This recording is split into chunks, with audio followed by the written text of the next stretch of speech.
Welcome back to Logic, Language and Information.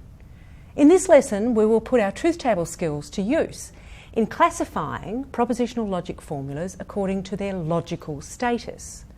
So let's begin. Our first classification is that of logical truths. A propositional logic formula A is called a tautology exactly when the formula A evaluates to 1 on every truth valuation to its atoms. The always true feature of tautologies comes from their logical structure or shape or form, together with the meaning of the connectives within it. A truth table for a tautology has a column of all ones beneath its main connective. For example, P or not P is true on every row of a truth table containing the atom P.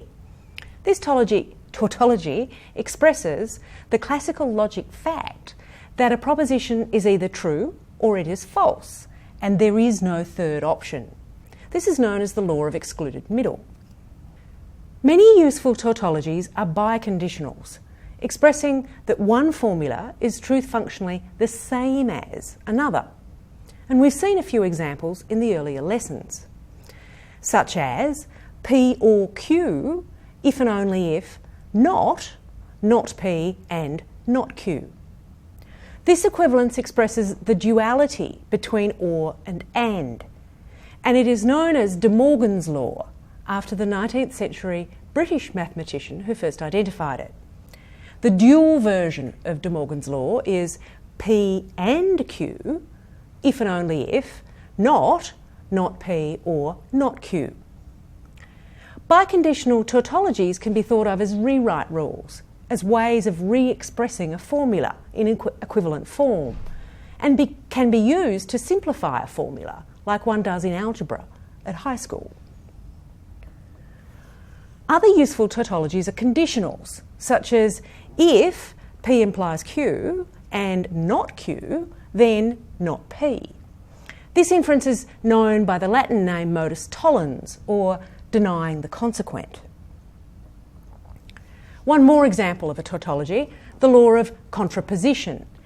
P implies Q if and only if not Q implies not P.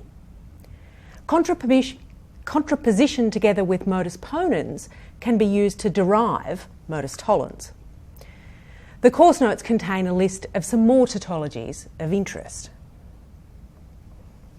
So, tautologies are always true. The opposite extreme is always false.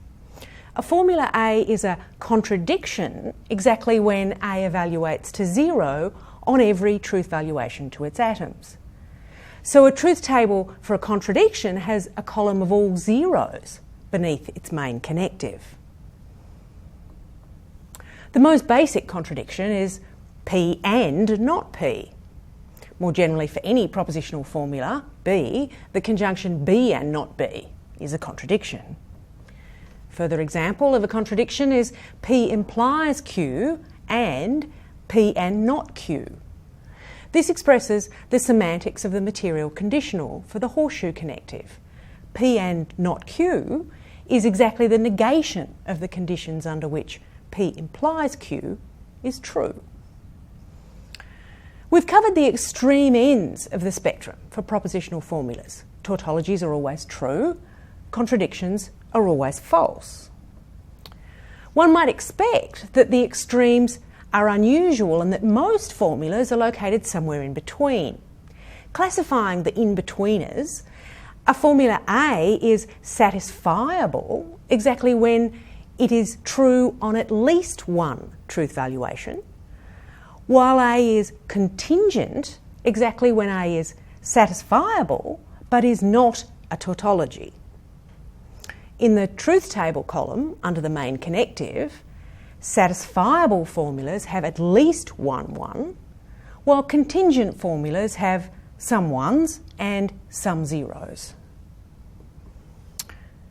For example, a single atomic proposition P is contingent. On some rows of the truth table is 1 and on some rows it is 0. More generally, a positive and negative conjunction of atoms, such as P and not Q and not R and S, will be true on at least one row of its truth table, but false on other rows. We can also drop the parentheses in such a run-on conjunction, as they do not change the meaning and there's no ambiguity.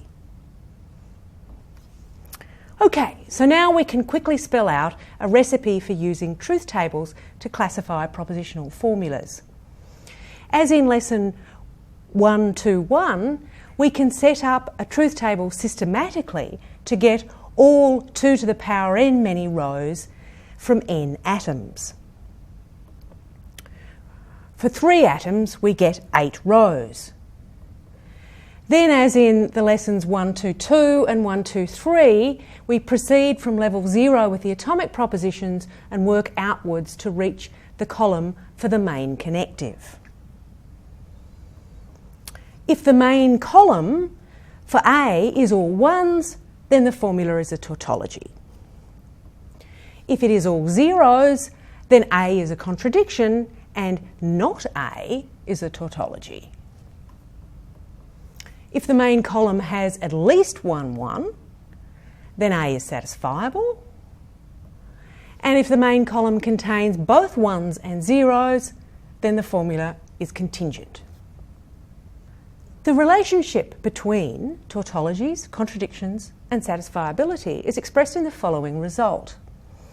A formula A is a tautology if and only if not A is not satisfiable, which is equivalent to not A being a contradiction.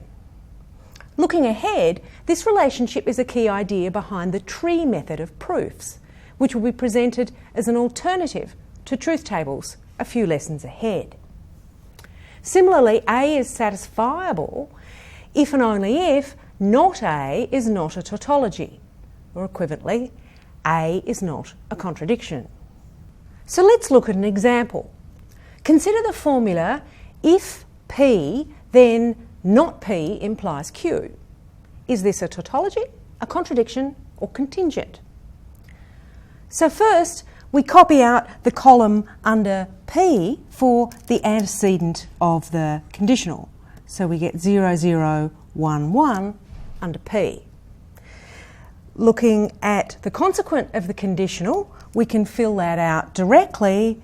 We get the pattern 0, 1, 1, 1 for that column because it is only false when both P is false and Q is false. So for the main connective column, the conditional, we do not have any rows of the table in which the antecedent is true and the consequent is false. So we end up with, change colours, 1, 1, 1, 1 under the main connective. So there's the solution. Okay, now it's time for you to have a go. Consider the formula if P or not Q, then not P or Q. Is this a tautology, a contradiction, or a contingent?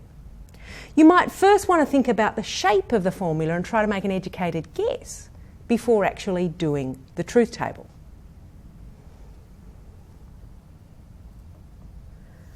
So how did you go? The main connective here has the pattern 1, 1, 0, 0 under the main connective, so the formula itself must be contingent. If you have more questions or comments, take a look at the course notes and head into the discussion boards. We'll briefly conclude with a short history of propositional logic and truth tables. While some of the inference patterns of propositional logic were clearly identified by medieval logicians, such as modus ponens and modus tollens as logic principles, it was not until the middle of the 19th century that propositional logic as we recognise it today was formulated. The first key figure was the British mathematician George Boole, from whence comes Boolean algebra, a mathematical generalisation of propositional logic. Boole used symbolic methods of algebra applied to logic in his 1847 work, The The Mathematical Analysis of Logic, and in the 1854, An Investigation into the Laws of Thought. Augustus De Morgan, also a British mathematician, worked about the same time as Boole and is famous for the De Morgan duality between and or via not.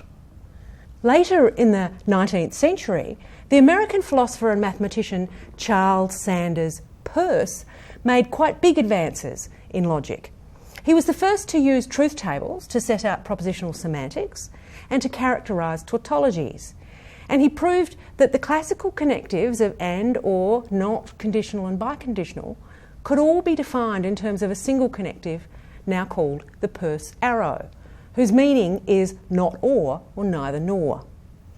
Peirce also foreshadowed digital electronics as early as the 1880s by showing that switching relay circuits could be represented by Boolean algebra.